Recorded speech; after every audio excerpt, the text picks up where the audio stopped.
So let me begin. Om Namah Shri Yatirajaaya Vivekananda सूरये सच्चित सुख स्वरूपाय स्वामिने तापहारिणे। अर्नब, ओ Harish sir, थोड़ा सा ना इसमें चेंज करना। हाँ, द मोस्ट सीक्रेट की जगह आप लिखो the profound secret of all the scriptures. The profound, हाँ, that will be more apt. इति गुह्यतमम, गुह्यतर गुह्यतम, तो प्रोफाउंड बोल रहे हैं। हाँ जी, ठीक है,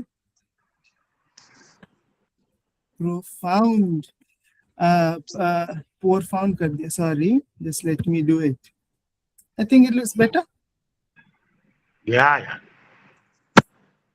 ओके, सो या हरीश जी, थोड़ा सा कहाँ का छूटता है सपोर्ट करिएगा, because I am not prepared for this at all. मैं खुद ये प्रोफाउंड सीक्रेट को सीखने के लिए बैठा हूँ Arnab. Okay, what I have done is, कौन कौन है? हरिओम जी है, भरणी जी जी है। ओके, गलतियां प्लीज कम निकालिएगा। चलिए, तो देखते हैं, सुदीपा, ये कौन से ट्री की बात कर रहे हैं हम? अश्वत्थ ट्री। अश्वत्था, अश्वत्था ट्री देखे हो कभी? हाँ। कैसे पत्ते होते हैं उसके? दिल जैसा होता है। दिल जैसा होता है। तुम्हारा ना माइक सामने रखना। अमन बताओ क्या बोलोगे? सर, ये अश्वत्थ ट्री के बारे में मैंने सुना था भागवत कथा में 4-5 साल पहले, तो शायद ये वाह, पीपल का पेड़ है सर। ये पीपल का पेड़ है, एकदम दिल जैसा। हम नोटबुक्स जी में जी उसके पत्ते सुखाया करते थे, राइट? सर, भागवत कथा पढ़ा में है? सुना था ये मैंने 5-1 साल पहले। अच्छा, तो अमन तुम बताओ, यहाँ पे भगवत गीता लिखा हुआ है और तुम भागवत बोल रहे हो, दोनों अलग है ना सेम है? अलग अलग है सर, भागवत और भगवत गीता। कौन बताएगा दोनों में अंतर क्या है? अमन के पास आता हूँ, पहले उषा से पूछते, भागवत और भगवत गीता अंतर है क्या? सर मुझे पता तो नहीं है, बट मैं ट्राई कर सकती हूँ। ओवरऑल जो नॉलेज है उससे मुझे लग रहा है भागवत कथा जो है वो भगवान की कुछ कथाएं होंगे, और कौन से भगवान? भगवान वो कृष्ण जी का ही होगा। कृष्ण जी भी है उसमें, और भी होंगे, और भगवत हाँ, गीता इनमें सिर्फ श्री कृष्ण का है, जो अर्जुन जी को उन्होंने जब कुरुक्षेत्र में जो धर्म का ज्ञान दिया वो होगा। बस, प्रतीक जी से और सुन लेते हैं। हाँ, भागवत और गीता, मतलब इसमें ये अंतर है कि गीता तो भगवान कृष्ण ने जो युद्ध भूमि में कृष्ण को जो उपदेश दिया था, ज्ञान दिया था, वो गीता है। और जो हमारे 18 पुराण हैं उनको हम भागवत कहते हैं।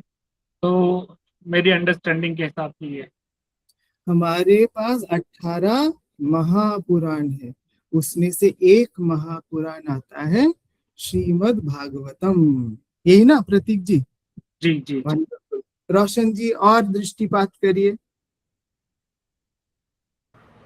आपने करेक्ट कर दिया, मतलब अपडेट कर दिया, डन डन। अच्छा, यहाँ पे आ रहा है, ये जो अश्वत्थ ट्री है ना, ये 15वें चैप्टर में आ रहा है भगवत गीता का। और ये जो 15वां चैप्टर है, श्री कृष्ण अर्जुन को कहते हैं ये highest secret, the most profound secret है सभी स्क्रिप्चर्स में से। जितने हमारे शास्त्र है सबसे प्रोफाउंड। हरीश सर, प्रोफाउंड का मतलब क्या होगा? मतलब सिंपल भाषा में बहुत बड़ा। आवाज मुझे नहीं आई। बहुत बड़ा मतलब ये कहना चाह रहे कि बहुत सारे सीक्रेट छुपे हुए हैं और हमारे। Very deep secret, deep, very deep secret.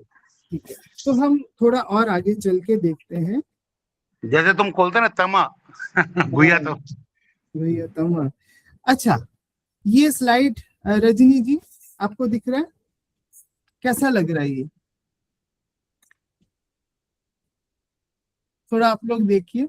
Saurabh आप बताओ तो ये क्या है इस स्लाइड में? कुछ नया लग रहा है इसमें से ना आपने सुना है? कुछ कुछ सुना है सर, कुछ नया लग रहा है। क्या नया लग रहा है बताइए तो। जो अष्टवक्र गीता के नीचे जो है वो सारे नए लग रहे हैं मुझे, अच्छा मतलब वो मैंने सुने नहीं है ज्यादा। ठीक, तो तपन आपसे एक सवाल है। हम गीता बोलते हैं तो भगवत गीता समझते हैं ना, पर यहाँ बिल्कुल, देखिए लड़ी लगी हुई है इतने सारे गीताओं की। भगवत गीता, उद्धव गीता, अष्टावक्र गीता, अवधूत गीता, गोपी गीता, राम गीता। तो भगवत गीता इतना फेमस क्यों है, किसी को पता है? गीता का मतलब तो होता है जो गाया जाए, है ना, बहुत सुंदर गीत। जी, एकदम परफेक्ट।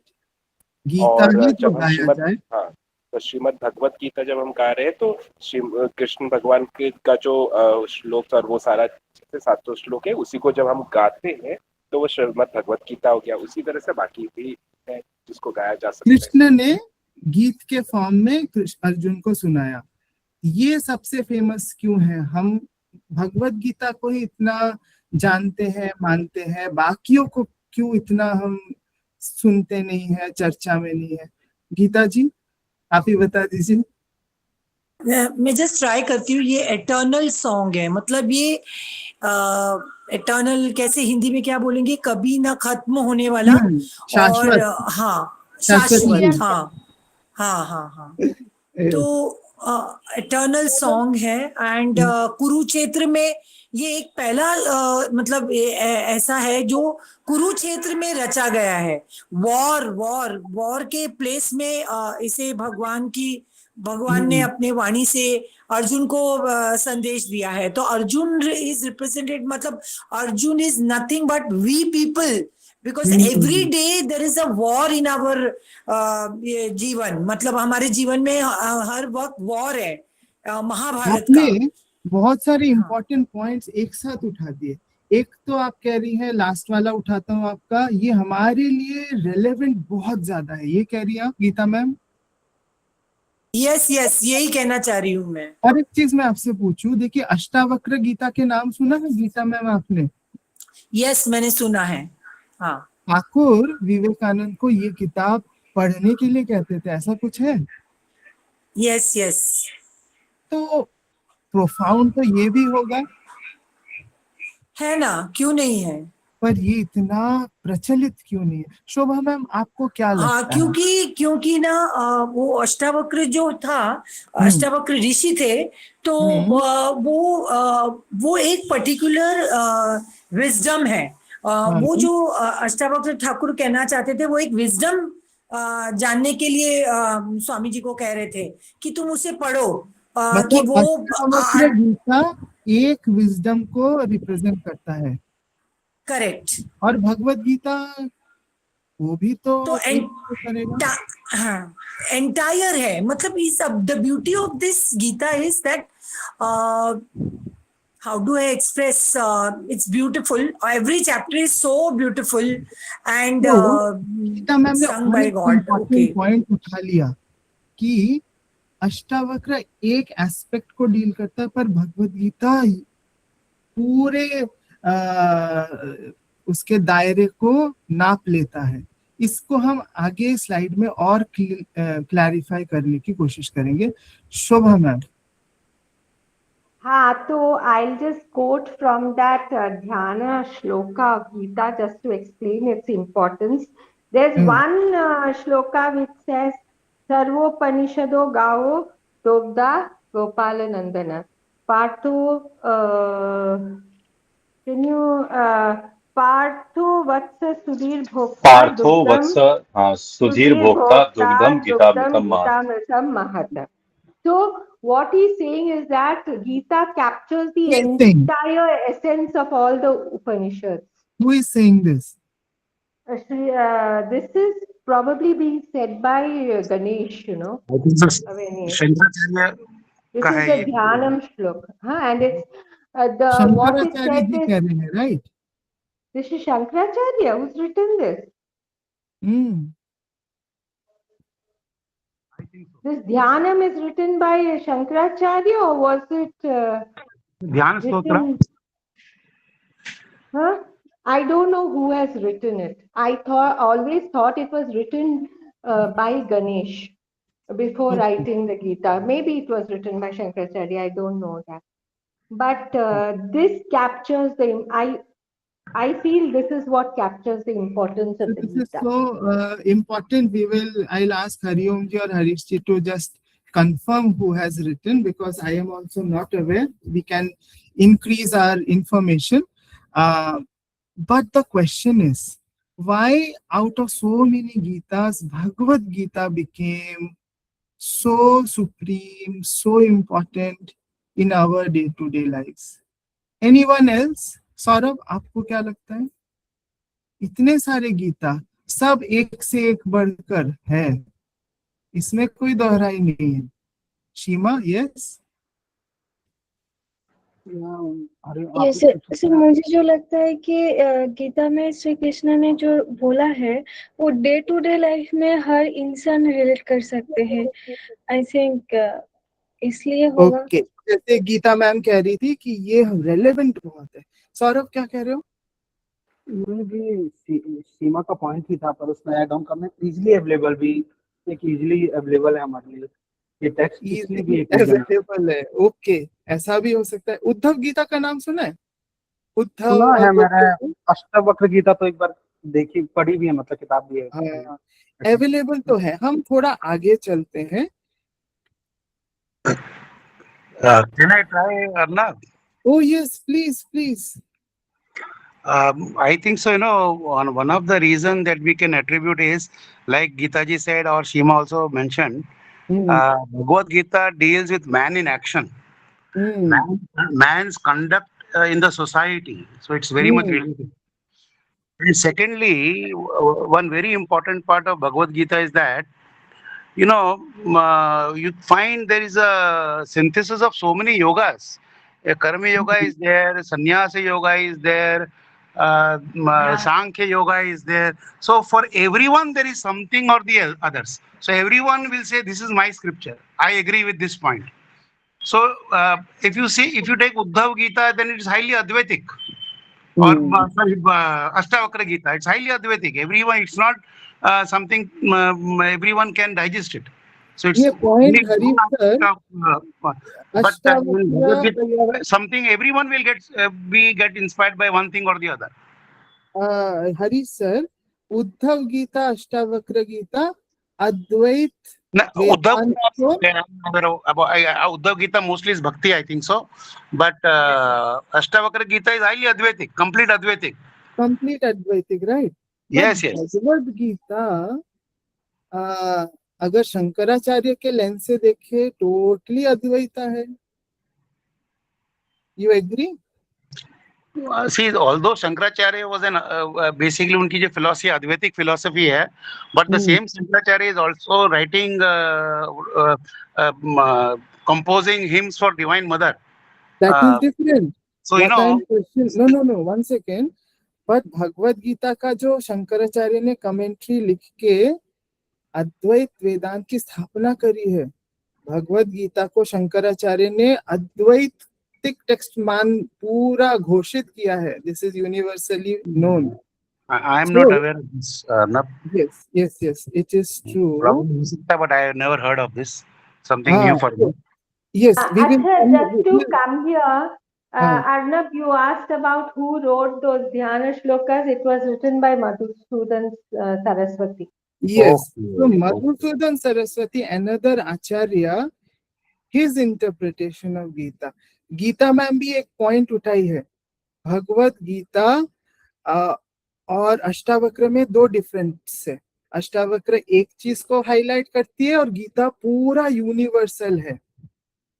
और हरीश सर ने भी वही पॉइंट उठाया कि वो पूरा यूनिवर्सल है, पर एक पॉइंट ऐड कर रहा हूँ, शंकराचार्य ने उसको एक ही लेंस में देखा है, which is new to you Harish sir. Hariom ji, what do you think? It's new to me, Arnab. I never heard We that will verify this fact anywhere. very soon. अभी Someone next mentioned slide that में he no, established it as an yes Advaitic. Yes हरिओम बोलो. Yes yes आपको slide भी आ गया। एक महान चीज ये भी है हमारे देश में कि पिछले 1000 सालों में, 1500 सालों में, 2000 सालों में उसको मत हमारे छूइए देश में। हरिओम, अच्छा, वो नहीं टच करें। हाँ, मैं बस अच्छा, इतना पूछ रहा हूँ, शंकराचार्य ने भगवत गीता के हाँ, ये किया, की स्थापना करी.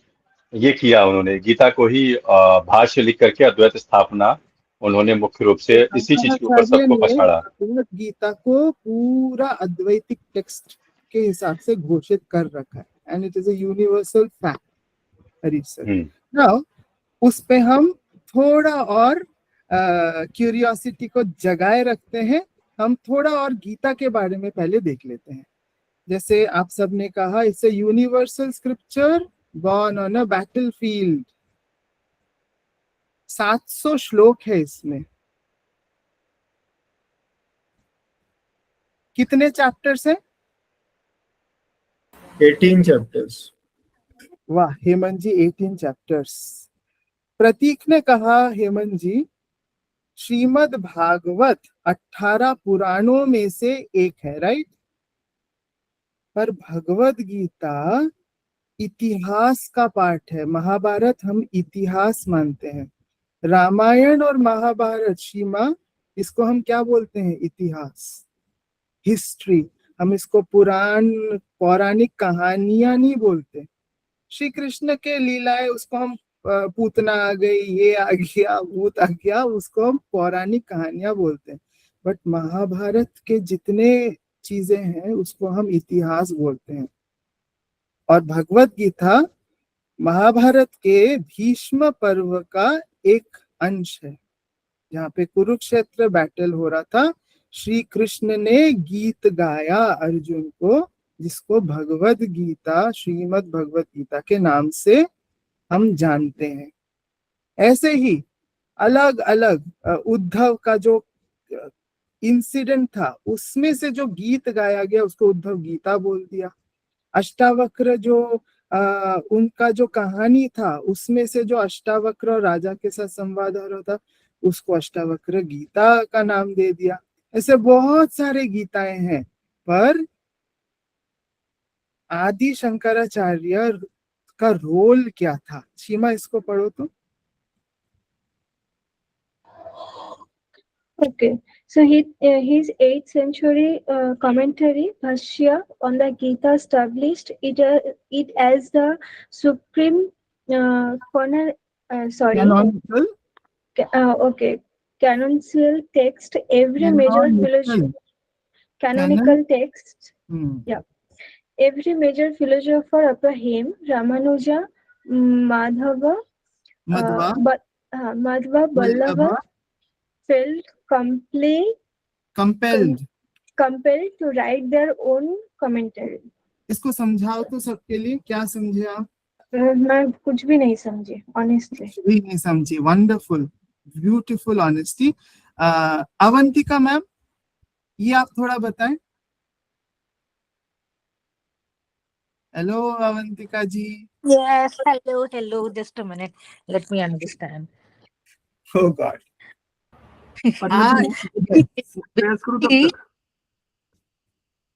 अच्छा, आप नहीं करिए ना अवंतिका जी. ओके, सी बेसिकली इसमें क्या है that everybody had their own viewpoints, okay, जिसको wanted to represent. So इसलिए different भाष्य जो है वो that is their individual viewpoints which they wanted to express in front of others. So इसलिए वो अपने viewpoints के हिसाब से they'd written different forms of Gita, and it is known as Bhagavad Gita के 700 श्लोक को शंकराचार्य ने इंटरप्रेट किया अपने तरीके से और एक कमेंट्री लिख डाली, जिसका जिसका रिजल्ट ये था कि Bhagavad Gita is equal to Advaita Vedanta, ये ना। ओके, आगे बढ़ते हैं। ओके हरीश सर, ये देखिए आचार्य कौन कौन फॉलो किए हैं शंकराचार्य को। यहाँ पे मैं आपको कहानी सुनाता हूँ। जो हरिओम बोलने वाले थे, मैं थोड़ा सा बोलता हूँ, हरिओम जी उसमें आप ऐड करिए। 8th सेंचुरी में शंकराचार्य जी आए, तब बौद्धों का बहुत बोलबाला था और हमारा वैदिक कल्चर जा रहा था डूब। शंकराचार्य ने हमारे सनातन को दोबारा से प्रशस्त करने के लिए श्रीमद् भगवद गीता को चुना। इतनी सारी गीताएं थी, उसमें से शंकराचार्य ने चुन के कमेंट्री लिखी। वो इतना पावरफुल हुआ कि बौद्ध तो हार गए, पूरे इंडिया से हार गए। एंड एक सेकेंड प्लीज,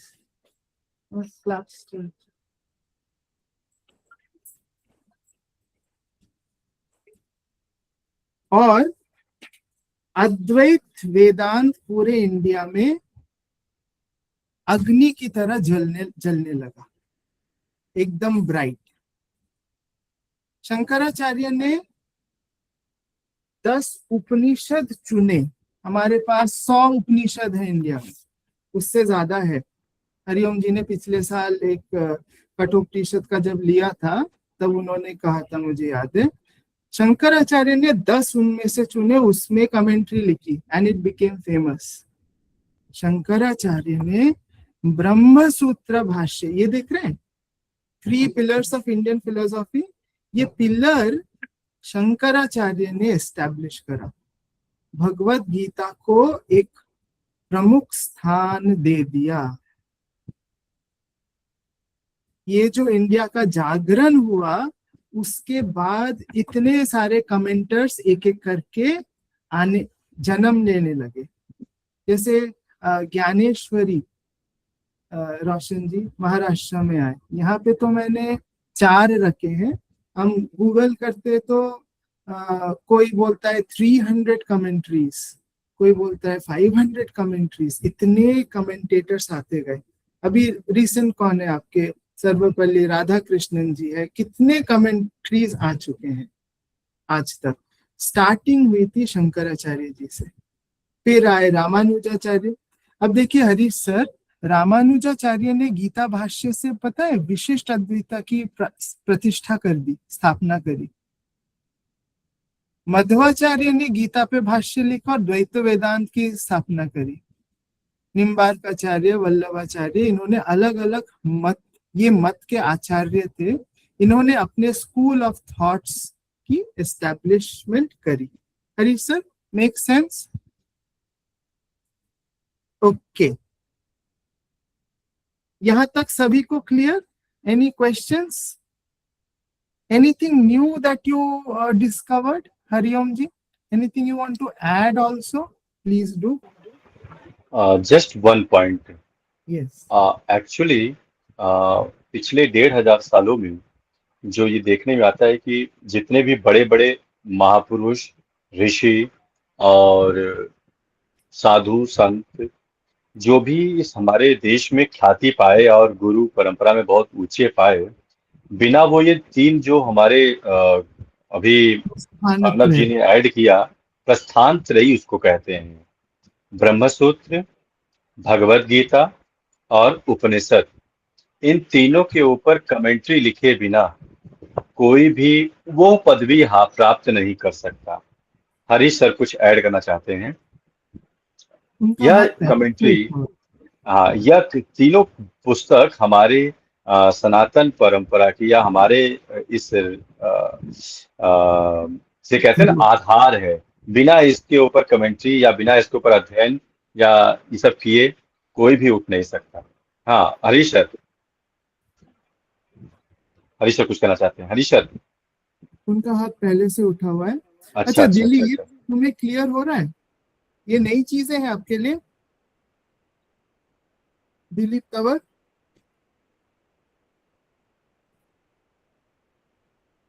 रोहित,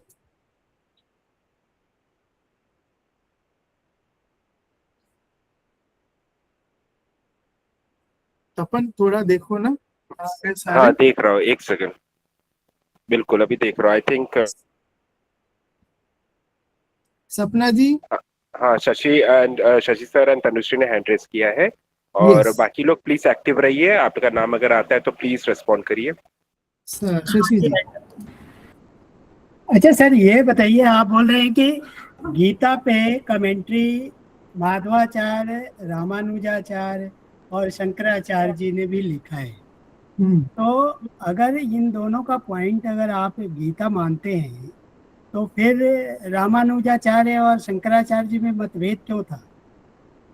मतभेद, अब हाँ। देखिए गीता किसने लिखा है? गीता तो किसी ने लिखा नहीं है, गीता तो भगवान कृष्ण ने खुद ने बोला है, राइट? हाँ। उसको सुना उसका था। उस पे इन लोगों ने भाष्य लिखा है। लेकिन अगर इनका नहीं, सुनिए ना, मैं जी। सवाल सुन चुका हूँ, रिपीट हाँ। मत करिए। शशि जी, गीता किसने गाया है? कृष्ण जी ने। उसको सुना किसने था सबसे पहले? संजय जी ने। अर्जुन और संजय। हाँ, भगवान गणेश ने लिखा है, गणेश जी ने लिखा है।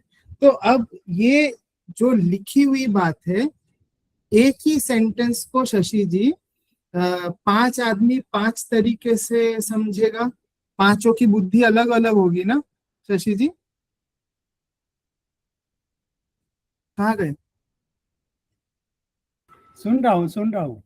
नहीं, मैं कॉन्वर्सेशन कर रहा हूँ, मैं हाँ, लेक्चर नहीं दे रहा था।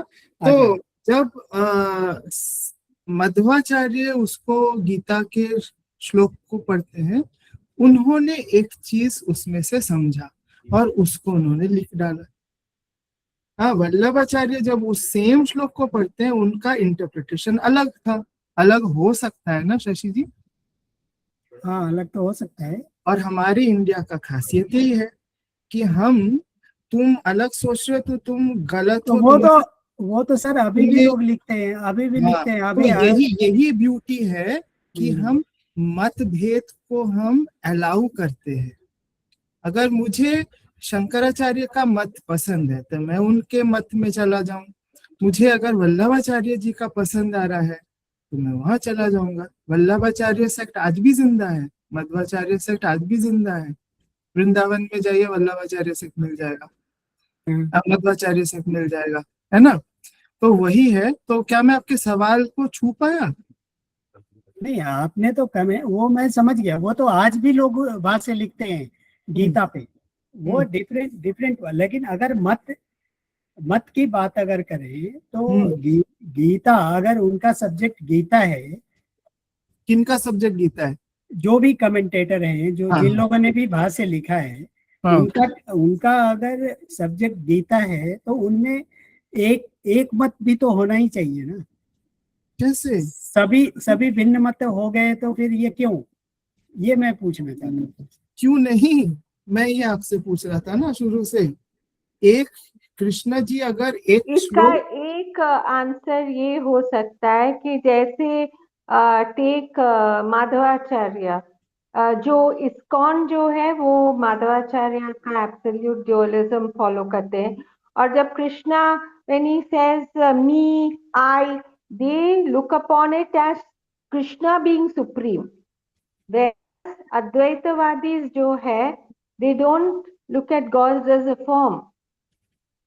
For him, it is Brahman which is supreme. Whereas in the case of Madhvacharya's followers, I know that they insist that it is Krishna himself, Vishnu. So that is one way of looking at it. They look at it in a very literal. वैसे और interpretations तो अलग होता है। अभी हम ये session से भी जब हम बाहर जाएंगे शशि जी, you will understand things in one way, I will understand things in another way, है ना? और दोनों सही है। ठाकुर कहते हैं ना, हाथी को जब देख रहे हैं, कोई सूंड पकड़ के हाथी को बोल रहा है एकदम लचीला होता है हाथी, कोई पैर पकड़ के बोलता है एकदम स्ट्रॉन्ग होता है हाथी, दोनों गलत नहीं है, दोनों अपने एंगल से उसी हाथी को नहीं, तो वो छूते हैं। ठाकुर बोलते हैं अज्ञानी लोगों के लिए, वो नहीं। ज्ञानी लोगों के लिए नहीं बोलते कि वो हाथी का पैर, वो अंधे अंधे के लिए बोल रहे हैं, मतलब अज्ञानी के लिए बोल रहे हैं। नहीं, लेकिन नहीं, नहीं, नहीं, माधवाचार्य और शंकराचार्य को हम अज्ञानी पुरुष तो नहीं बोल सकते। नहीं, तो नहीं, फिर उस उन लोगों ने अलग अलग क्यों समझा उस गीता को? उदाहरण को ऐसे थोड़ी ना लेंगे। हाँ, बताइए कैसे। उस उदाहरण देखिए, जो ज्ञानी पुरुष भी होते हैं, हाँ, वो तो आप उसको फैक्ट को भी तो देखिए ना। ज्ञानी पुरुष, 5 ज्ञानी पुरुष 5 अलग अलग चीज कहता है ना। जो शिव के भक्त है उसी भगवान को शिव बोलता है, काली के भक्त उसी भगवान को काली बोलता है, तो दोनों अज्ञानी हो गए क्या? नहीं, उसको वो अनिर्वचनीय, उसको कोई जान नहीं सकता। लेकिन सर, इससे तो मैं असहमत हूँ। अगर शिव के भक्त शिव बोलते हैं और काली के भक्त काली बोलते हैं, तो ये तो कहीं ना कहीं एक अज्ञान तो है ही यहाँ, क्योंकि ब्रह्म तो एक ही है, चाहे वो शिव बोलिए, काली बोलिए, चाहे बोलिए। तो अज्ञान तो है, अज्ञान का थोड़ा सा ट्रेस तो है। यही मैं सोच रहा था, और हाँ, ये मैं क्लियर करना चाहता हूँ। पर हम हाँ। लोगों से तो ज्ञान ज्यादा है ना। हाँ, ये तो है, लेकिन वो तो ब्रह्म ज्ञानी थे ना, रामानुजाचार्य चाहे माधवाचार्य। कैसे आप, मतलब आप कैसे, अगर हम शिव भक्त अगर समाधि में विलीन हो जाए, अगर उसको दिखने लग जाए कि शिव वही है, काली वही है, तब हर चीज में एक ही देखेगा, है ना। पर काली में भी वो शिव देखेगा, क्योंकि उसका कंडीशनिंग वैसा है, उसका प्रेम शिव के रूप से है ना। तो ये सारी चर्चाएं ऑलरेडी हो चुकी है पूरे दुनिया में, पूरे भारत में सदियों से। तो ये नई बातें नहीं है जो आप पूछ रहे हैं, नई बातें नहीं है जो मैं कहने की कोशिश कर रहा हूँ। It is a very old thing. आप इसमें थोड़ा और बाद में चर्चा करेंगे तो वो चर्चा चलती ही रहेगी, खत्म नहीं होगी। वो विश्वास जब होने लगेगा तभी हम इसका आंसर दे पाएंगे। तनुश्री, यस। यस सर, मेरा 2 क्वेश्चन था, एक का आंसर मुझे मिल गया। मेरा पहला क्वेश्चन ये था कि अगर भगवत गीता एक ही है तो अलग अलग आचार्य ने इनका व्याख्या अलग अलग क्यों किया है? तो आप अभी इसके डिस्कशन में मुझे मिल गया इसका आंसर। और एक जो क्वेश्चन है वो है, रामानुजाचार्य और माधवाचार्य के दर्शन में मुख्य अंतर क्या था? ये कुछ लिखने की कोशिश करी है। विशिष्ट अद्वैत है मुख्य अंतर, और दूसरा कौन? मध्वाचार्य। सिंपल है। मध्वाचार्य कहते कि मैं अलग हूँ, भगवान अलग है। शंकराचार्य कहते हैं मैं हूं ही नहीं, खाली ब्रह्मन है, मैं माया हूँ। मध्वाचार्य कह रहे नहीं, मैं भी हूँ, भगवान भी है, और मैं, ठीक है। विशिष्ट अद्वैत उसके बीच में कहीं पे आ जा रहा है, क्वालिफाइड नॉन डुअल। विशिष्ट अद्वैत कहता है कि भगवान पूर्ण ब्रह्म है, मैं उसका अंश हूँ। बिल्कुल। और द्वैत क्या कहता है? मैं अंश नहीं हूँ, मैं अलग हूँ। हाँ, द्वैत कहता है तुम भी हो, हम भी है, और अलग अलग अलग। अलग। हाँ, तो ये देखिए शशि जी, ये रियलाइज्ड सोल्स थे। सेम ब्रह्मन को उन्होंने रियलाइज अलग अलग रूप में किया है, हुआ है ये। हाँ, तो सर इसीलिए मेरा क्वेश्चन था कि फिर ऐसा, मतलब ब्रह्म ज्ञानी ऐसा कैसे? आप ये तो सोचिए ब्रह्म है ना, ये तो हमारे लिए ब्रह्म है। अगर ब्रह्म है, आपके लिए ब्रह्म है क्योंकि आप अद्वैत मान रहे हो, लेकिन जो माधवाचार्य का ये मान रहे हैं, उनके लिए विष्णु हो सकता है, कृष्ण हो सकता है। That is the most supreme thing for them.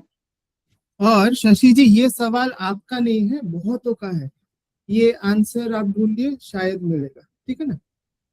All right, हम थोड़ा और आगे बढ़ते हैं। प्रस्थानत्रयी, हरिओम जी ने कह दिया है। ये प्रस्थानत्रयी जो है ना, ये हमारे इंडियन फिलोसफी के 3 पिलर्स है। अवेकनिंग में जैसे 4 पिलर्स है, तनुश्री हाथ नीचे कर सकते हैं। प्रस्थानत्रयी शंकराचार्य ने एस्टैब्लिश किया, 3 पिलर खड़ा किए। यही आज भी चल रहा है। जैसे हरिओम जी कह रहे हैं, शंकराचार्य के बाद जितने आचार्य आए अपने अपने रियलाइजेशंस को समाज के साथ शेयर करने के लिए, उपनिषद को भाष्य लिख के उपनिषद की वाणी को एक नया इंटरप्रिटेशन दिया, भगवत गीता को नया दिया, ब्रह्म सूत्र को नया दिया। आगे चलते हैं, हम वापस आ जाते हैं उसी भगवत गीता पे। भगवत गीता तनुश्री क्या है हमारा? वन ऑफ द 3 प्रस्थानत्रय है ना, 3 पिलर्स में से एक है। किसे पूछे? रोहित, विश्व, आपको? विश्व जी? जी सर। भगवत गीता में 18 चैप्टर है। जी सर। हमने 15वां चैप्टर को चूज किया है आज के सेशन के लिए। अब ये जो 15th चैप्टर है ना, 15 चैप्टर में श्री कृष्ण कहते हैं, ये जो 15 चैप्टर में जो ज्ञान है, that is the most secret. Secret मतलब डिवाइन होता है, सीक्रेट मतलब समथिंग वेरी सीक्रेट। समझ आ रहा है? जी सर। इस वाले चैप्टर में जो नॉलेज है वो टॉप सीक्रेट है। और अर्जुन, मैं तुमसे टॉप सीक्रेट चीज शेयर करता हूँ। चैप्टर 2 में कुछ नॉलेज दिया, 3 में कुछ दिया, करते करते 14 तक आए, बट 15th में आके कह रहे Arjun this is the top secret. 15th जो चैप्टर है 20 श्लोक है, उसमें 20 श्लोक है।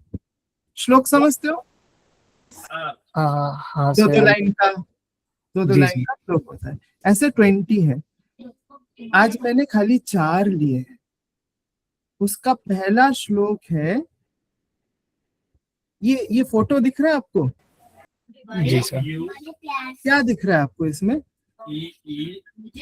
हाँ सर, एक पेड़ है जो हवा में है, उसके ब्रांचेस हवा में है। अच्छा, ये सीधा है ना उल्टा है? जितना अंदर है उतना ही बाहर है, ऐसा लग रहा है फोटो में। तो पेड़ की जड़ें ऊपर है ना नीचे है? दोनों तरफ दिख रहा है मुझे तो। उसकी मेन जड़ें सपना जी कहाँ है? मिड में दिख रही, बीच में। बीच में। हाँ अंजलि जी, मेन जो जड़ है जनरली धरती में होती है ना? यस। ये कहाँ है? हवा में। पूरा उल्टा हो गया ना? हाँ। और तने इसके उल्टी तरफ है, पेड़ उलट गया है, राइट? अच्छा, तो ये इसको देख के आपको क्या लग रहा है सौरभ जी? ये पेड़ को आपको देख के क्या लग रहा है? ये हवा में क्यों है? उल्टा क्यों है? सबसे पहली बात पता नहीं सर, वो आधा तो दिख ही नहीं रहा है सर, ऊपर क्या है वो, उल्टा और सुल्टा पता नहीं निकल पा रहा है। ऊपर उल्टा सुल्टा। अच्छा देखिए, ये है इसका मेन जड़ और ये है उसकी मेन ट्रंक, तना है ये इसका। थोड़ा पिक्चर थोड़ा सा प्रॉब्लम है अर्नब। अरे वो चैटजीपीटी ले ही नहीं रहा था, मैं क्या करूं? इसको ना एक सिंपल कोई उल्टा पेड़ हाथ से भी ड्रॉ करते ज्यादा इजी लगता था। बेसिकली वो ऊर्ध्व मूलम लिखा ना, मतलब its roots are pointed in the heaven up. अब वो रूट में भी पत्ता बना के मैं क्या करूं? मैं उसको 6-7 प्रॉम्प्ट्स दिया, उसको समझ ही दिया। This is a floating tree. Okay, तो अच्छा, पहला वाला रोशन जी, पहला वाला मंत्र है, ये जो पेड़ है ना, पेड़ को हम जानने की कोशिश करते हैं, पेड़ को देखते हैं। पढ़ दीजिए ना, ये क्या लिखा है?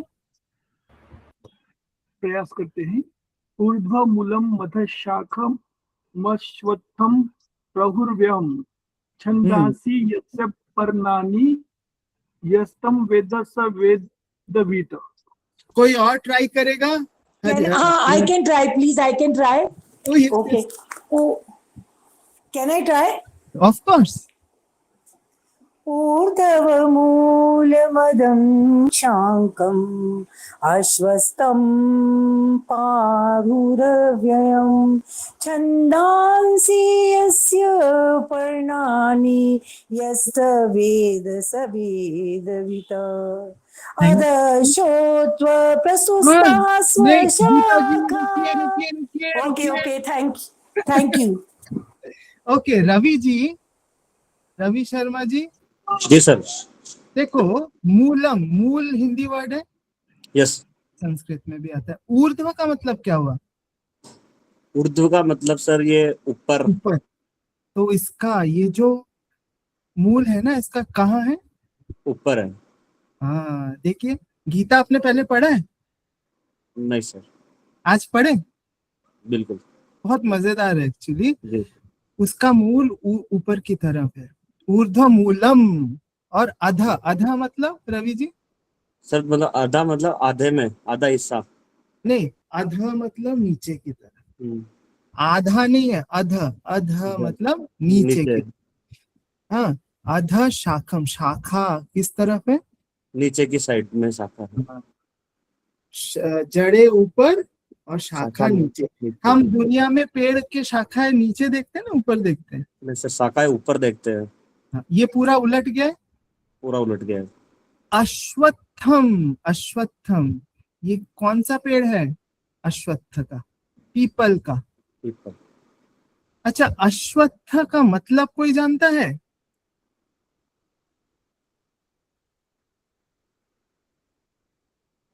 अमन, श्व मतलब संस्कृत में कल। Temporary, impermanent. यस बिल्कुल। उसको मैं तोड़ने की कोशिश करता हूँ। अमन बागेल तुम हो? Yes sir. अश्वत्थ, अ मतलब नहीं, श्व मतलब कल, कल नहीं है। थ मतलब स्थित नहीं है, कल नहीं है। हरीश सर ने क्या कहा? वो क्या है? इम्परमानेंट। अश्वत्थ का पेड़, अश्वत्थ का मतलब होता है जो कल नहीं रहता। ऐसा पेड़ जो कल नहीं रह रहा। हम May I add something here? Of course, बिल्कुल शाश्वती। श्वा इज टुमारो ना, तो Yes. इसका ये भी एक मीनिंग होता है that which does not remain the same tomorrow. बिल्कुल सेम नहीं रहता है जो, सेम नहीं रहता, कॉन्स्टेंटली बदलता रहता है। यस। पर ये जो बदलाव है, ये जो बदलाव है शाश्वती जी, क्या ये परमानेंट है? ये तो परमानेंट नहीं है। सो बदलाव जो फेनोमेना है वो परमानेंट है? वो भी कुछ परमानेंट नहीं है, बट व्हाट इज टुडे, वो जो एक तो मेरे क्वेश्चन को आप सुनिए दोबारा। हाँ, बदलाव एक क्या है? फेनोमेना है। Yes yes. क्या ये फेनोमेना परमानेंट है? फिनोमेना परमानेंट नहीं है। इसका जो फिलोसॉफिकल जो सिंबल है, that is the life is ever changing, ever changing, that is change is the constant. ये सुना है आपने? Ever changing. हाँ, मैं वही तो कह रहा हूँ, चेंज कांस्टेंट है ना। तो देखिए, इसीलिए मैंने जब समझाने के लिए, if I am hearing the word first time, जो आज है वो कल नहीं है, that becomes easier to understand. That only जो आज है वो कल नहीं है, वो है अश्वत्थ, है ना। पर आपने जो चेंज बोला ना, वो नेक्स्ट वर्ड में छुपा हुआ है, प्राहुरव्ययम। प्राहु मतलब कहा जाता है कि वो अव्यय है, वो चेंज नहीं होता। तो आप ही ने आंसर दे दिया। क्या चेंज, क्या परमानेंट है? ये जो फेनोमेना। ठीक है, तो मैंने आपको इसलिए थैंक यू कहना चाह रहा हूँ। आप नेक्स्ट का भी आपने दे दिया। यस, दोनों ने हाथ खड़ा किया। नो सर, मुझे तो कुछ समझ में नहीं आया, तो आप क्या उदाहरण के द्वारा समझा सकते हो? हाँ मैं बताता हूँ, आएंगे ना। Yes yes. अर्नब जी बता रहे थे, ये जो पेड़ है वो बदलता है। जैसे संसार के सभी पेड़ हर दिन ग्रो हो रहे हैं ना, तो देखिए हर दिन मतलब यहाँ पे टाइम की बात आती है। जो कोई एक पेड़ आज इतना है कल इतना हो जाएगा, तो विथ रिस्पेक्ट टू टाइम, ठीक है, तो वो क्या है, चेंज हो रहा है। तो देखो अर्नब जी जो कह रहे थे चेंज इज कांस्टेंट, ठीक है, वो हम कहीं सुना है, लेकिन ये तब तक जब तक समय है। इसने कहा है कि समय के, पृथ्वी के और स्पेस के पहले भी एक समय था जब कुछ नहीं था, तब सिर्फ ईश्वर था, उनके मन में इच्छा हुई तो वो क्रिएट हुआ। मतलब जब समय है तो वो परमानेंट है, लेकिन जब समय नहीं है, जब समय ही एग्जिस्ट नहीं करता था, तो उस टाइम पे सिर्फ, ठीक है अर्नब जी। थैंक्स। अमन, क्लियर हुआ कुछ? Yes yes sir, no sir. तो देखो अमन, जनरली हम क्या सोचते हैं, पेड़ की जड़ें नीचे दिखते हैं और उसकी शाखाएं ऊपर, पर श्री कृष्ण कह रहे हैं कि ये जो पेड़ है ना, ये हम हैं एक्चुअली, हमारी जड़ें ऊपर है और हमारी शाखाएं नीचे की तरफ है, ठीक है। हमारी जड़ें ऊपर का मतलब क्या, जो ब्रह्म है, जो वैल्यूज है ना हमारे लाइफ में, अगर हमारी जड़ें वैल्यूज में टिकी हो तो क्या होगा अमन? सर अगर हमारी जड़ें वैल्यूज में रहेगी तो हम सभी कार्य को अच्छे से करेंगे सर, सभी की रिस्पेक्ट करेंगे, धर्म से चलना, धर्म से चलेंगे सर।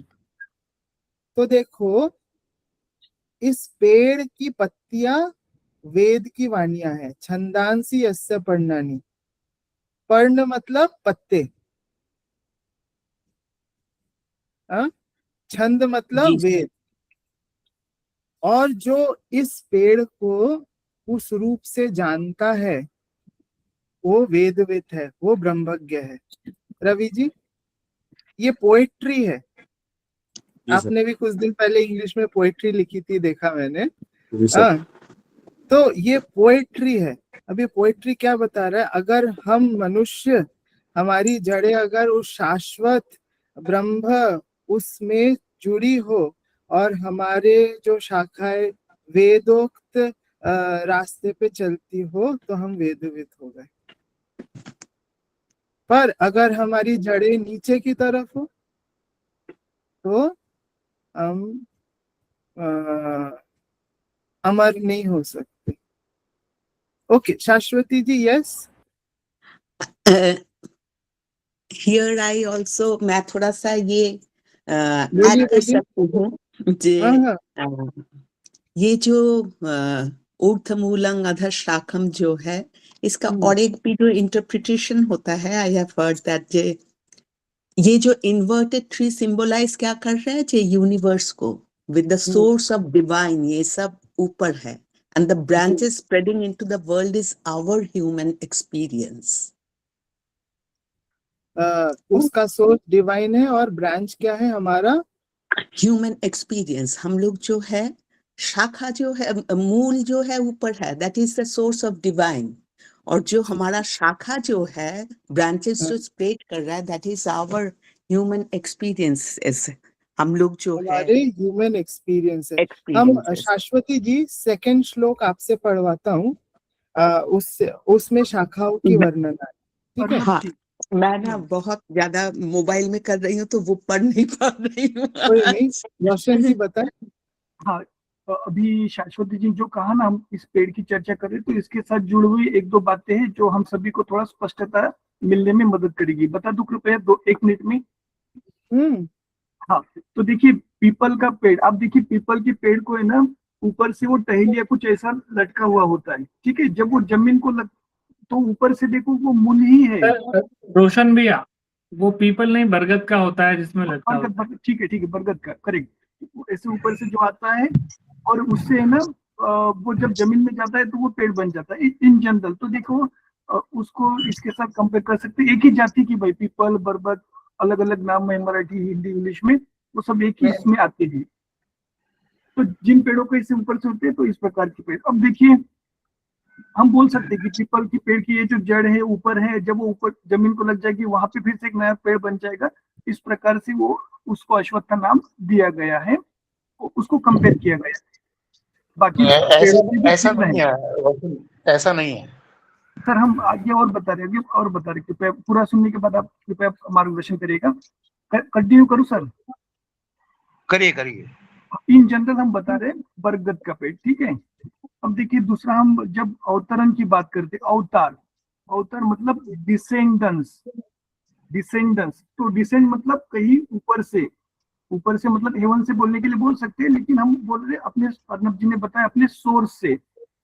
कृष्ण भगवान, विष्णु जी है ना, ठाकुर जी भी अवतरित हुए। अवतरित मतलब इसको इंग्लिश में कहते हैं डिसेंडेंस, डिसेंडेंस मतलब नीचे आना, और फिर उसका अपोजिट क्या है, असेंडेंस, जैसे असेंडेंस तो ऊपर जाना, समझ रहे अर्नब जी? प्लीज कंटिन्यू, थोड़ा मुझे लगता है हेल्प करेगा ये।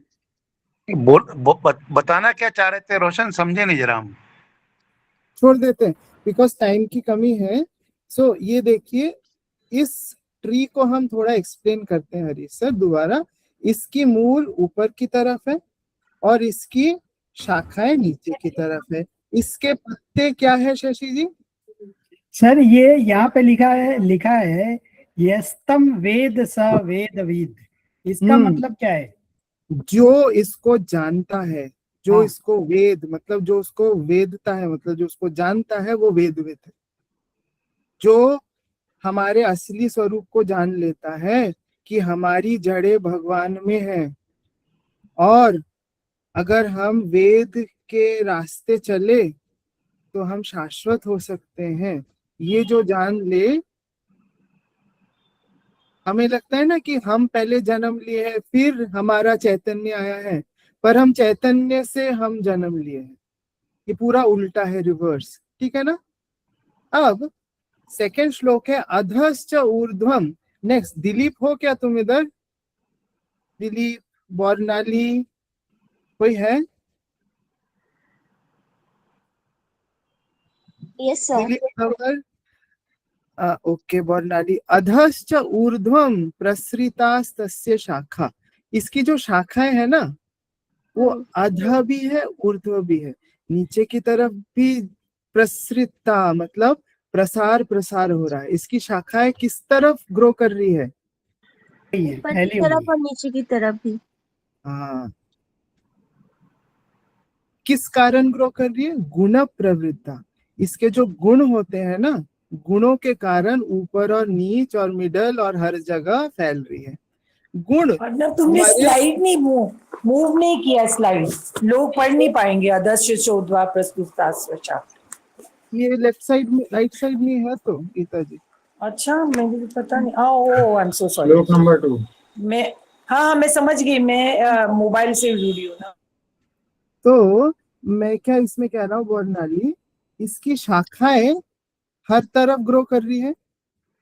Yes sir. आपने 3 गुणों के बारे में सुना है, सत्व रजस तमस? Yes sir. बताओ तो सत्व गुण क्या है?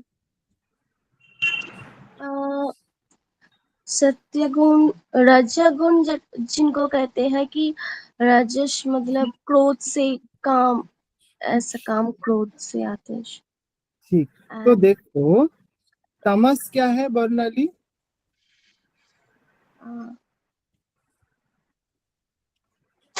I forget. ओके, अमन, तमस है अंधकार, आलस।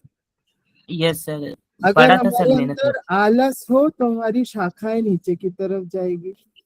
हमारी क्वालिटी अगर सत्व है, मतलब शांत, एकदम परो, जो भी है अच्छी अच्छी क्वालिटीज, तो हमारी शाखाएं ऊपर की तरफ जाएगी। और राजसिक है मतलब बहुत एक्टिविटी, ये करना है वो करना है, ये सुधारो, तो ये जो एक्टिविटी हमारी शाखाएं बीच की तरफ, ये श्री कृष्ण बता रहे हैं। और विषय प्रवाला, ये और एक इम्पॉर्टेंट चीज आ जाती है यहाँ पे, एक सीक्रेट है। विषय मतलब समझते हैं शशि जी? विषय मतलब डिजायर्स। हाँ, विषय है, विषय मतलब डिजायर्स, डिजायर। हाँ, विषय वासना। और ये प्रवाल मतलब छोटी छोटी कलियां। इस पेड़ में जो छोटी छोटी कलियां है ना, वो विषय की तरह है, बहुत हमें मोहित करती है। हम जैसे ही उसके पीछे भागते हैं तो वो कली खिलती है और उस कली से नई शुरुआत होती है ना शशि जी? हम जो विषय के पीछे भाग रहे हैं वो हमें ग्रोथ देती है संसार में, पर उन टहनियों से जड़ें निकलनी स्टार्ट करती है, एरियल रूट्स। जैसे बरगद में एरियल रूट्स है ना, वैसे यहाँ पे देख रहे कुछ रूट्स नीचे की तरफ जा रही है। तो अधश्च मूलान अनुसंततानि, इसके कुछ जो एरियल रूट्स है वो नीचे की तरफ जाती है, और हम जिस टाइप का कर्म करते हैं, अच्छा कर्म बुरा कर्म, वो कर्म हमें वो जड़ों की तरह मनुष्य लोक में हमें बांध के रख देती है। क्लियर है? सिंपल है। हमारा इस पेड़ का, ये पेड़ मैं हूं, मेरी एक्चुअल जड़ कहीं पे अलग है। गीता मैम, इसके टहनियां वो तीनों गुणों के कारण है। हम जितना टहनियां स्ट्रांग बनाएंगे सत्व की, रजस की, तमस की, उतना हम सांसारिक बनेंगे। गीता मैम, सत्व भी हमें सांसारिक बनाता है, ये कह रहा है। आप समझ पा रही हैं? ओके। यस। अब ये टहनियां जन्म कहाँ से लेती है? उन छोटी अंकुरों से। और वो अंकुर क्या है? हमारे कामनाएं। हम जितना कामनाएं, अच्छी कामनाएं एक टहनी निकालेगी, बुरी कामनाएं बुरी टहनी निकालेगी। बुरी अच्छी को इन्होंने डायरेक्शन में बताया है, और उसमें से जितना हम उसमें आगे बढ़ते हैं उतने जड़ें भी स्ट्रांग होती रहती है, जो नीचे की तरफ जाती है, मनुष्य लोक में हमें बांधे रखती है। अब यहाँ पे थर्ड में सीक्रेट दे रहे हैं, पर ये मोस्ट प्रोफाउंड सीक्रेट नहीं है। श्री कृष्ण कह रहे हैं इसको डिटैचमेंट से काट दो। ये पेड़ के मेन ट्रंक को अगर तुम काट दो, वो है रास्ता। Yes Devahuti ma'am. 3 नंबर वाला मैं पढ़ूं? Of course. नारूपमस्येह तथोपलभ्यते, नान्तो न चादीर्न च सम्प्रतिष्ठा, आश्वत्थमेनं सुविरूढमूलम्, असंगशस्त्रेण दृढ़ेन छित्त्वा। ये तो डिटैचमेंट वाला शस्त्र से काटने को कह।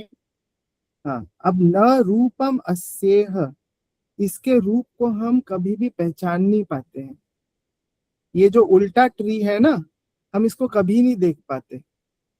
हेमंत जी, कभी दिखाई देता है? नहीं सर। हमारे अपने रूट्स कहाँ हैं वो हम देख पाते हैं? नहीं देख पाते सर। नहीं देख पाते। इसका अंत भी नहीं है, इसका स्टार्टिंग भी नहीं है। ये जो पेड़ हमारे डिजायर्स के कारण ही हुआ है। क्या ये डिजायर्स अंत हो जाती है? नहीं होता सर अंत डिजायर्स का, इतना आसान है ही नहीं। चलती रहती है। क्या इसकी आदि, इसका स्टार्टिंग, हमारे डिजायर्स कब स्टार्ट हुआ है, ये दिखाई देता है? नहीं दिखाई देता। तो अश्वत्थमेनम, और ये जो अश्वत्थ का पेड़ है ना, इसकी मूल सुविरूढ़ है, बहुत स्ट्रांग है। ये जो एरियल रूट्स है बहुत स्ट्रांग है। इसको हमें असंग शस्त्र, शस्त्र का नाम क्या है? डिटैचमेंट। डिटैचमेंट से काट देना है। डिटैचमेंट आ गया तो पेड़ हट जाएगा। एक्चुअली मैं एक छोटा सा वर्ड ऐड करना चाहूंगी, if your permission is given. हाँ, वो काट नहीं देना है, क्योंकि काटने से क्या है, पेड़ बढ़ जाता है। उसको अपरूट करना है, जड़ से निकालना है ना। जड़ नहीं निकालना है। श्री कृष्ण कह रहे, देखिए, असंग शस्त्रेण दृढ़ छित्त्वा, इसका छेदन, उसको काटो, क्योंकि हमारी रूट्स ब्रह्म में है, उसको जड़ से नहीं निकालना। देखो, अगर काटोगे तो वो फिर से बढ़ेगा ना। सवाल क्या है? हाँ। नहीं, गीता जी आप कह रही है वो अलग एग्जाम्पल है, जो अश्वत्थ जो जमीन पे उग रहा है। ये अच्छा। अश्वत्थ ब्रह्म से निकल रहा है, ब्रह्म से निकल के ऐसे प्रॉब्लम्स क्यों कर रहा है? तो कृष्ण कह रहे हैं वो प्रॉब्लम्स हमारी डिजायर्स है, उस डिजायर्स को काट दो तो जो रूट्स है ना, हम रूट पे वापस चले जाएंगे। ये यहाँ पे अनोखा नया चीज है गीता मैम, ये लिखा हुआ है क्लियरली, असंग शस्येन दृढ़ेन। आप जो कह रही है ना दोबारा ग्रो करेगा, बहुत इंपॉर्टेंट पॉइंट उठा है, तभी दृढ़ेन लिखा हुआ है, दृढ़ता से काटो उसको। मतलब आज काटने जा रहा हूँ, मन को लेगा नहीं कल काटते हैं, पर वो दृढ़ता की जरूरत है। आप जो कह रहे हैं ना रूट से निकालो, कृष्ण कह रहे हैं नहीं, दृढ़ता से निकालो, उसको और उगने मत दो। गीता मैम क्लियर है? यस, मैं समझ गई आप क्या कहना चाह रहे हैं। और दूसरा है, इसके पत्ते गीता मैम किस चीज के हैं? वेद, छंदांसी यस्य पर्णानि, इसके पत्ते वेद की वाणियां है ना? यस। तो इसके पेड़ के पत्ते पेड़ को नरिश करता है या क्या करता है?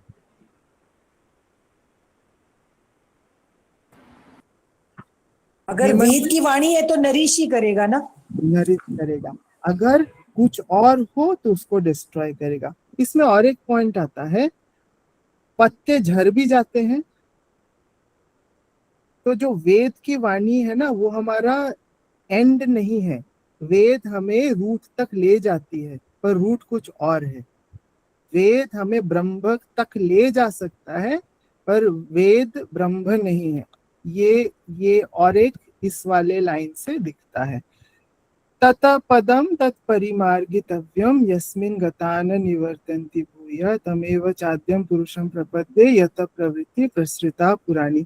ये श्री कृष्ण सिंपल भाषा में कह रहे हैं, वो जो पदम है ना, हाईएस्ट स्टेट, जब हमने ये ट्री को काट दिया है और ये जो ब्रह्म का हाईएस्ट स्टेट है, उस पद को मैं प्रणाम करता हूँ। वो जो जहां से कॉन्स्टेंटली संसार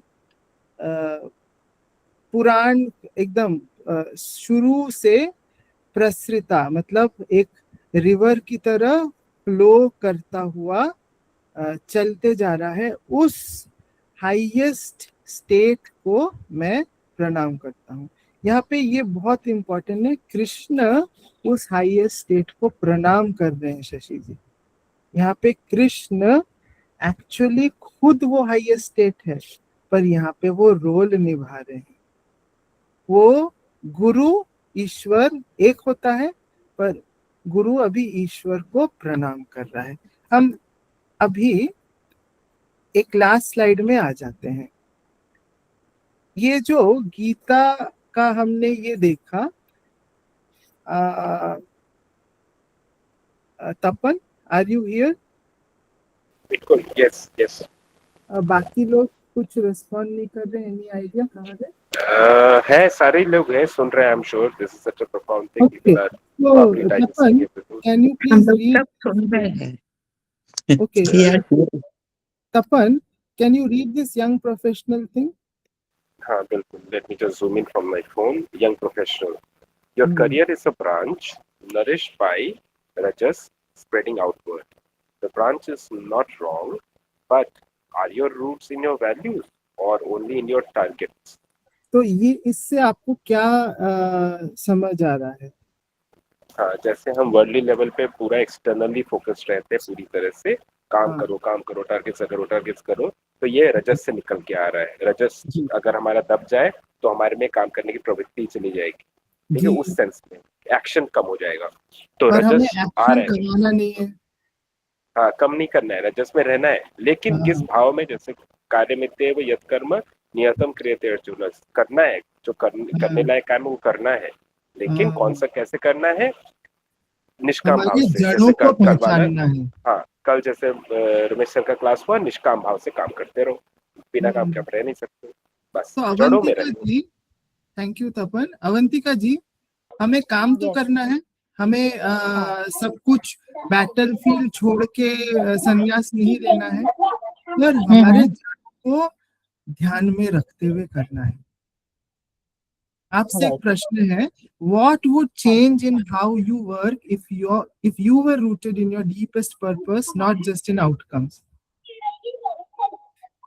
The change would be that there'll be a detachment in the sense that I won't be attached to the results of the work.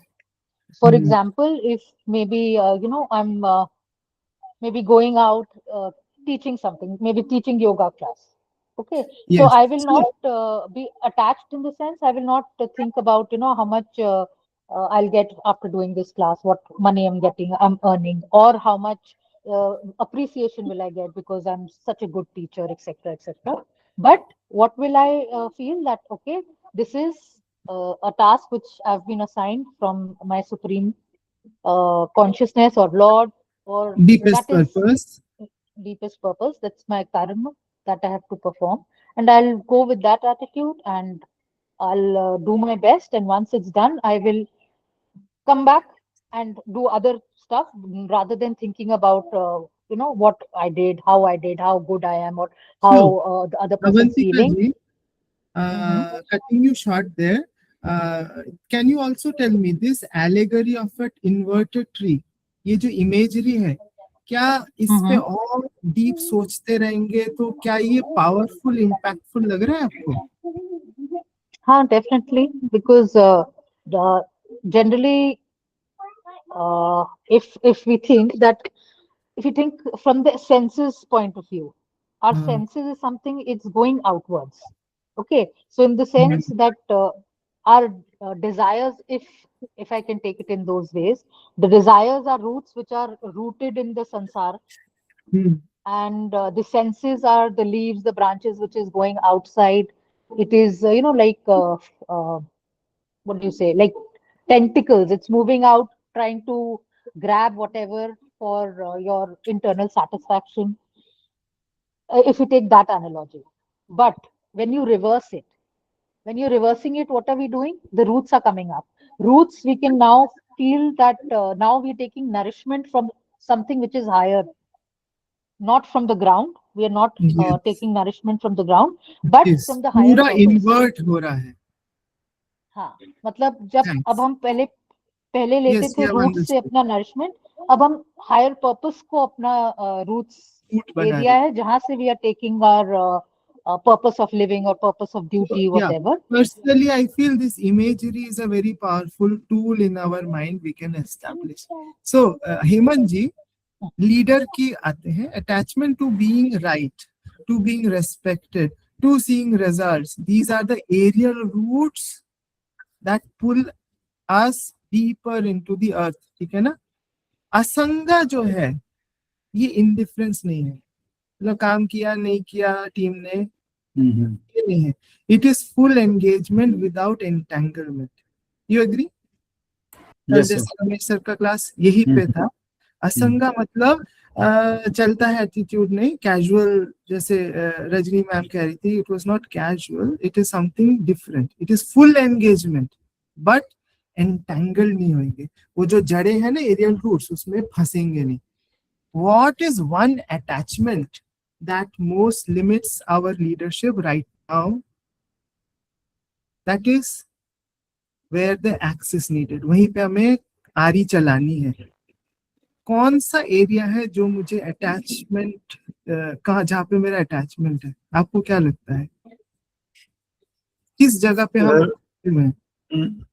एक तो इसमें होता है कि हम लोग जब सेल्फिश हो जाते हैं, वो सबसे बड़ी प्रॉब्लम है. सेल्फिशनेस, कि हम अपने बारे में सोचते हैं, हम अपने टीम के बारे में नहीं सोचते हैं.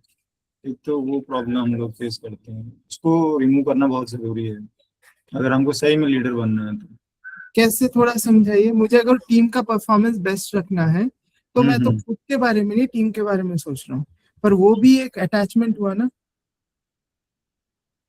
टीम के बारे में सोचना, टीम का परफॉर्मेंस बेस्ट करना है, वो एक अटैचमेंट है, वो भी एक जड़ है. पर बेस्ट तो करना है, पर अटैच नहीं होना है. कैसे करें? कहाँ पे आरी चलाएं? आरी हम इसमें इस पे चला सकते हैं कि हम रिजल्ट के बारे में ना सोचें, हम ये है कि मतलब अपनी हम तरफ से बेस्ट बोले, एफर्ट्स पुट करें। हम अपना एफर्ट डालें, हम बोलते रहें, हम पीछे रहें, पर खुद उससे दुखी ना हो जाए, खुद डिप्रेस ना हो जाए, क्यों नहीं हुआ, रिजल्ट क्यों नहीं आया, पर काम करना है। हाँ, कर्ता भाव छोड़ के बड़ा ही बहुत टफ है। करता तो करना तो पड़ेगा, मतलब मैं तो कर्ता भाव छोड़ नहीं सकता, है ना सपना जी, करना तो पड़ेगा, पर रिजल्ट क्या आ रहा है वो खुद ही मना सकता हूँ, मैं तो उस स्टेज पे हूँ। करता तो अहम बुलाता है ना कि मैं ही कर रहा हूँ, मेरे कारण टीम वर्क हो रहा है, मेरे कारण इसमें परफेक्शन आ रहा है, मैं इसमें लगा हुआ हूँ दिन रात, तो ये करता भाव आ जाता है। तो सपना जी अगला वाला आप पढ़ देंगे थोड़ा, वर्कर का। मेरा ना एक्चुअली फोन, मेरे चश्मे में प्रॉब्लम हो गई, इसलिए मुझे मैं फोन से ही स्क्रीन में भी प्रॉब्लम आ रही है। Choose one task today and do it with complete attention and no attachment to outcome. That is the weapon. आप लोगों को पता है चैप्टर 15 बहुत ट्रेडिशंस में खाना खाने से पहले पूरा चैप्टर 15 पाठ किया जाता है। किसी को पता है ये इतना इम्पोर्टेंट है? डेली खाने से पहले पूरे 20 श्लोक पाठ किए जाते हैं, क्योंकि वहां पे श्री कृष्ण कहते ये जो डाइजेशन की अग्नि है वो भी डिवाइन है। 14th वाला श्लोक है, नो टास्क। किसी को पता है 14 वाला श्लोक क्या है? किसी को पता है? चैप्टर 14। हाँ सीमा बताओ तो 15 का। नहीं सर, नहीं पता है मुझे, वही थोड़ा जानना था, ये थोड़ा इंटरेस्टिंग लग रहा है कि even digestion is called divine, इसका मतलब क्या है? हाँ वो हम आएंगे, पर ये श्लोक कौन सा है जानते हो? नहीं। ढूंढो तो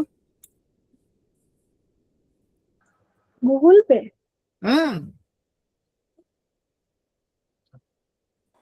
अहम वैष्णारो भूत्वा प्राणिना देहमाश्रिता प्राणापान समायुक्ता पचाम्यंत्र चतुर्विधम। पचामी अन्नम चतुर्विधम, 4 टाइप के अन्न जो होते हैं, अन्न को भी कैटेगराइज किया, उसको पचाता हूँ, मैं वैश्वानर बन के प्राणियों के देह में आश्रित रहता हूँ। सो सीमा, ये बहुत सुंदर आपने प्रश्न पूछा, नहीं पता बट इंटरेस्ट जगेगा ना अगर आप ढूंढेंगे इसको। सो आप पढ़ के देखिएगा कि कैसे हर चीज को ईश्वर ने डिवाइन कर दिया है। No task small. एक खाना पचाना भी अगर भगवान कर रहा है तो हम कुछ भी काम कर रहे, क्या वो छोटा बड़ा हो जाता है? वर्कर के एंगल से कोई काम छोटा नहीं होता है ना। अब जब work done, when work is done with full presence and zero anxiety, कल एंजाइटी की बात आ रही थी रमेश सर के क्लास में, टेंशन नहीं होता, स्ट्रेस नहीं होता अगर हम निष्काम भाव से करें। विदाउट रिवॉर्ड इट बिकम्स कर्म योगा, निष्काम कर्म बन जाता है। और अगर निष्काम कर्म हो गया हेमंत, ट्री इज कट, पेड़ कट जाता है। तो और एक सौरभ जी आपसे पूछूं लास्ट सवाल।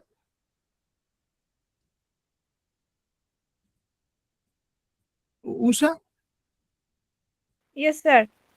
choose one task today and do it with complete attention and no attachment to outcome। इससे क्या समझे? एक जो आप अभी क्लास के बाद आप एक टास्क करेंगे, फुल अटेंशन, एकदम सीकिंग परफेक्शन से कर रहे हैं और कोई अटैचमेंट नहीं है, क्या उसका रिजल्ट आने वाला है, लोग मुझे अच्छा कहेंगे बुरा कहेंगे, उसको अगर छोड़ देता हूँ, पर पूरे ध्यान और जान से अगर करे, ऐसा एक टास्क आप चूज कर सकते हैं अभी मन में। हाँ करिए। अभी 6:30 बजे के बाद कोई एक काम करने वाले होंगे, पर पूरा अटेंशन आप देंगे उसमें, और क्या उसका फल आने वाला है उसकी परवाह नहीं करेंगे। तो यही हमारा वेपन है। जो असंग शस्त्र है ना उषा, हाँ जी सर। ये हमारा वेपन है। Last slide. Rajni ma'am, are you here? Rajni ma'am ने शुरू में एक सवाल पूछा था, ये मोस्ट सीक्रेट है ना मोस्ट सेक्रेड है? तो गीता का 20th श्लोक है ना, इसी से स्टार्ट होता, इति गुह्यतमम शास्त्रम इदम उक्तम मया नघ, ऐसे करके श्लोक आगे बढ़ता है। ये जो अर्जुन मैंने अभी तुम्हें जो सुनाया, ये गुह्यतम है। गुह्य मतलब सीक्रेट, टॉप सीक्रेट। गुह्यतम, गुह्यतर, गुह्यतम। हमने उस शास्त्र के पहले 4 श्लोक को एक्सप्लोर किया जिसमें पेड़ का उपमा दे रखा है सीमा। हमें उसके ब्रांचेस क्या है, जो हमारे गुण है ना अंदर, सत्व रजस्तम, वो उसके ब्रांचेस है। जड़ क्या है? जड़ वो शाश्वत, जिसको हम एफसीपी में वैल्यूज कह रहे हैं, स्वामी जी उसको आत्मश्रद्धा कह रहे हैं, जो हमारा डिवाइन स्वरूप है। Each soul is potentially divine, Swami ji कह रहे हैं, वो हमारा रूट है। उस पोटेंशियल डिविनिटी से आत्मश्रद्धा, स्ट्रेंथ आती है, ठीक है, वो जो हमारा रूट है। और हम एरियल रूट्स भी देख लिए, हम जो कर्म कर रहे हैं, हमारे जो वासनाओं के कारण कर्म कर रहे हैं, वो हमें बांध रहा है। और हमने ये भी देख लिया कि अगर हम एक वेपन यूज करें नॉन अटैचमेंट का, तो हम मुक्त हो सकते हैं अपने काम के द्वारा ही, नित्य काम के द्वारा ही। But Krishna calls this the most secret of all scriptures. तो मैंने तो 3-4 श्लोक ही पढ़े हैं आज। क्या ये ट्री ही इसका सीक्रेट है या कुछ और भी है? कुछ और होगा ना बाकी 17 श्लोक में सीमा? Yes sir. वो एक सवाल आता है, जब वो ट्री काट दिया जाता है, कौन बचता है? जड़ नीचे, जड़ बचती है, राइट। और जड़ और मैं कौन हूं, इसके सवाल इस चैप्टर में मिल जाते हैं। मैं कौन हूं, हाँ, वो जो जड़ है वो क्या है, भगवान कौन है, दूसरे लोग कौन है, इस चीज का ज्ञान आगे चल के दिया जाता है। मैंने तो 700 श्लोकों में खाली 3 श्लोक लिया है, ठीक है। तो आप सभी से यही अनुरोध होगी, आप टाइम मिले तो 15 चैप्टर के टोटल 20 श्लोक है, पढ़ने की कोशिश कर लीजिएगा। तो यही खत्म कर देता हूँ। Thank you everyone. ओम जननीं शारदां देवीं रामकृष्णं जगद्गुरुं पादपद्मे त्वयोश्रित्वा प्रणमामि मुहुर्मुहुः। आज मनोज का था, उसका इंटरनेट खराब हो गया, सो वो कर नहीं पाया। मैं ये अनप्रिपेयर्ड होके किया हूँ, I don't know what have done, but उतना नर्वस नहीं था। पिछले बार थोड़ा नर्वस था, आज थोड़ा सा ठीक हूँ, but any how thank you. आप थोड़े मुझे फीडबैक्स देना चाहे फॉर इम्प्रूवमेंट, प्लीज मुझे बताइए ओपनली, सो दैट नेक्स्ट मैं और बेटर कर पाऊँ। क्या मैं किसी से 2-3 से पूछ सकता हूँ? Yes, Rajni ji. Honest criticism I would require so that I can... not a criticism. The way you conduct, slowly you explain, you ask everybody to describe from their perspective. It is so involving. It's so beautiful. My only concern is the slides, the words, the font size is very small. So I just have to come closer to the screen to read it. So I think you are using Canva, but if you use the PowerPoint, then the font size, you will get more clarity. That's all. Otherwise, it's so engrossing. It's so beautiful. Yes. Brilliant session. Brilliant. Any area of improvement that I can think of? Please tell. Only the slides, only the font size of the slides. If that can be a bit larger, that's all. Yes. Otherwise, fantastic. अच्छा, thank you so much, ma'am. Rohit, तुम्हें समझ आया or was it too heavy?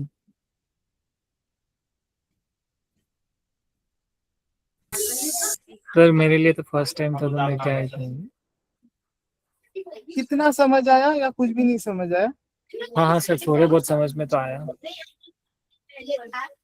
Did you enjoy it? Did you gain anything out of it? हाँ sir. त्रिगुण का interpretation आज बहुत खूबसूरत था। त्रिगुण। Okay, thank Very you. beautiful. You wanted to say something? ये सर लाइक बहुत ही अच्छा था मेरे लिए। बहुत नहीं, थोड़ा हेवी था समझने में बस, लेकिन उसके बाद जो एक्सप्लेनेशन दिया है सभी ने, आपने जो दिया है क्लियर हुआ है और जानने को भी मिला है बहुत कुछ। बस मेरा एक ही छोटा रिक्वेस्ट है कि ये जो इंग्लिश वर्ड है ना, थोड़ा इजी रखे। मेरे जैसे जो अरबी लोग हैं थोड़ा प्रॉब्लम होता है, इतना बड़ा वर्ड समझ करना पड़ेगा। I've understood. Thank you for that. I'll focus. Geeta ma'am, anything last comments? हाँ, बहुत अच्छा किया Arnab. It's a very good try and sorry हाँ, बहुत अच्छा किया Arnab. It's a very good try and बहुत प्यार से जैसे आप हर एक को समझा रहे थे। So I don't have words to express के how much efforts you are taking, that that they might understand everything and so it is appreciated. Okay, really appreciated. How much efforts you are मैं जब putting. इसको बना रहा था, मुझे एक question बार बार था, क्या ये लोग हेवी तो नहीं होगा? इस एंगल से आप क्या सोच रहे हैं? नहीं, मैं ये नहीं सोच रही हूँ। मैं ये सोच रही हूँ तुमने बहुत अच्छी कोशिश की है। बाकी जो नए यंगस्टर्स हैं, अगर वो रियली गीता को समझना चाहते हैं तो खाली ये हम जब मीनिंग करते हैं तो उससे नहीं होता है। आपको एक ये स्टैंजा लेना पड़ता है और उसमें रिफ्लेक्ट करना पड़ता है, उसको गाना पड़ता है। पहली शुरुआत होती है आप गाओ। ओके, गाने से क्या होता है, थोड़ा सा आपको आपकी सबकॉन्शियस माइंड में मतलब थोड़ा बैठेगा वो। अच्छा, गाने के बाद फिर क्या होगा, रिफ्लेक्ट करोगे, फिर आप ये मीनिंग समझ रहे हो। अभी आपने तो उनको मीनिंग समझा दिया है। ओके, तो सिर्फ अभी सुना है हमने। ओके, तो क्या होगा अभी सुनने से, एक्शन में कब आएगा, जब हम डेली उसको प्रैक्टिस करेंगे। आपने सीधा सेशन 15 को लेकर आया। Very nice you did. Okay, and I am telling you it is appreciated. बहुत अच्छी तरह से तुमने हर एक शब्द समझाने की कोशिश की है। लेकिन मैं यही कहती हूँ, आप गाओ, पहले गाओ, उसको बार बार रिपीट करो माइंड में। वो चैंटिंग है, ये गाना है। अगर जितनी बार वो जाएगा फिर वो मीनिंग से कनेक्ट होगा और फिर एक्शन में परिवर्तित होगा। ठीक है, मेरा यही कहना है। और बहुत अच्छी कोशिश है तुम्हारी, करते रहो। ओके, करते रहो। आप सभी लोगों के लिए गीता प्रेस का एक मैंने इसी 15th चैप्टर पे एक फोटो शेयर किया है, जो AI नहीं बना रहा था। गीता प्रेस के राम सुखदास महाराज जी ने उसको बनवा रखा है। रजनी मैम उसको शो भी कर रहे हैं, तो आप सभी लोग के लिए है वो। उस वृक्ष को देख करके आप आज का जो रिकॉर्डिंग है या बुक है, आप उसको भी पढ़ सकते हैं। इसको, ये फोटो मैंने देखा, इसके जो एरियल रूट्स है ना, This is very interesting, this picture that you have downloaded from. No ma'am, just मैंने फोटो खींचा है गीता प्रेस, जो मेरे पास पुस्तक है भगवत गीता की, उसमें से मैंने इसे फोटो खींच के आप लोगों को भेजा है। हरिओम जी, ये फोटो मैं देखा था, nice. Yeah. This photo has a mistake. उसकी एरियल रूट से ना उल्टी जा रही है, वो नीचे की तरफ है। अधश्च मूलान अनुसंततानि, अध है वो ऊर्ध्व हो गया है, इसलिए मैं ये फोटो नहीं लिया। फिर मैं चैट जीपीटी को बोलते बोलते थक गया। नहीं, तुम्हारी कोशिश बहुत अच्छी दिखाई देती है। और really all the youngsters are lucky that they were introduced with the 15th chapter. If they really want to engage with this, only once hearing will not help. As I said, what they require abhyas yogena kaunteya, matlab they have to practice this. Take these 2 shlokas, very very important. The starting 2 shlokas also very important. And what they can do is also listen to our Ramakrishna Mission के हमारे various monks हैं जो lectures देते हैं, स्वामी शिविरानंद जी, तो उनको सुनो. उनको सुनने से क्या लाभ होगा? आप अपने जीवन को मैनेज करना सीख जाओगे. दूसरा, क्योंकि Gita is nothing but life management ना. हम लोग सिर्फ उसको सेक्रेट बुक करके रख देते हैं. नहीं, it is every day there is a war. Complete gospel of management. War ना, इट्स अ वॉर. ओके, वो वॉर में कौन मुझे मदद करेगा? भगवत गीता. हर एक चैप्टर आप उठाओ, कोई भी चैप्टर उठाओ, लेकिन खाली क्या है आपको समझना है. ओके, समझना कैसे होगा? जब आप कोशिश करेंगे. कैसे कोशिश करेंगे? बहुत सारे हमारे मंक्स हैं, हम बहुत लकी हैं, वो हमको समझाने की कोशिश करते हैं. चैप्टर 1 से लेकर चैप्टर 15, चैप्टर 14, उसको सुनिए, बार बार सुनिए.